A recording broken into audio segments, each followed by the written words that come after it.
Un projet d'investissement en technologie de l'information concerne nécessairement les administrateurs d'une entreprise, puisque ça conduit des investissements qui sont extrêmement importants et qui vont faire toute la différence entre une performance extrêmement intéressante de l'entreprise ou encore une baisse de ses performances.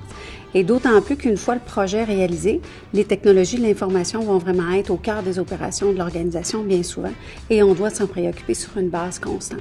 Les administrateurs doivent poser des questions importantes pour bien comprendre la nature du projet et en quoi ça va permettre de rencontrer les objectifs d'affaires.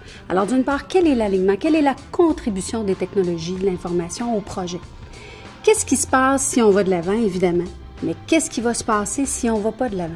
Quel va être l'impact sur les affaires si on ne fait pas cette portion-là d'investissement en technologie de l'information? Quels sont les risques d'affaires qui sont associés à ça? Qui va s'en occuper? Est-ce que l'organisation a la capacité de réaliser ce projet-là? Ces projets d'investissement-là, tout comme dans d'autres natures de projets, c'est des activités qui vont s'ajouter aux opérations courantes de l'entreprise. Est-ce qu'on a la capacité, les reins assez solides en termes d'énergie, pas toujours seulement en termes de dollars, mais en termes d'efforts humains pour être capable d'amener ces projets-là à terme et surtout de rencontrer les objectifs d'affaires qu'on souhaitait?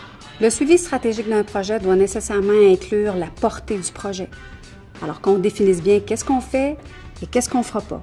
Il doit aussi couvrir l'échéancier du projet, quand est-ce qu'on doit terminer et les différentes étapes à l'intérieur de cet échéancier-là qui sont plus importantes.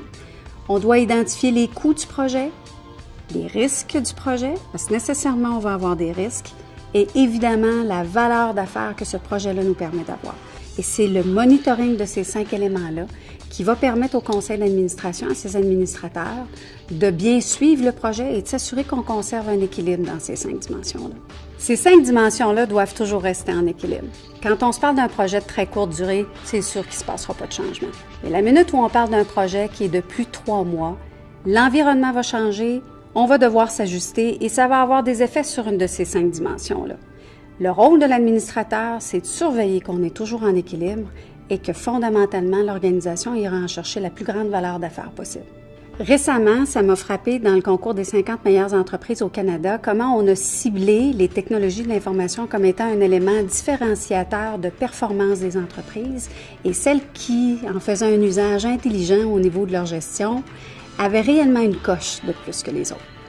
Une fois le projet terminé, on réalise que ce qui a fait son succès, c'est qu'on avait un dossier d'affaires extrêmement bien ficelé, des bons objectifs d'affaires simples, une solution réaliste, une bonne gouvernance, le bon monde à la bonne place. On a été en mesure de suivre les 5 dimensions de notre projet constamment. On a réussi à garder l'équilibre et on obtient des objectifs d'affaires significatifs pour l'entreprise.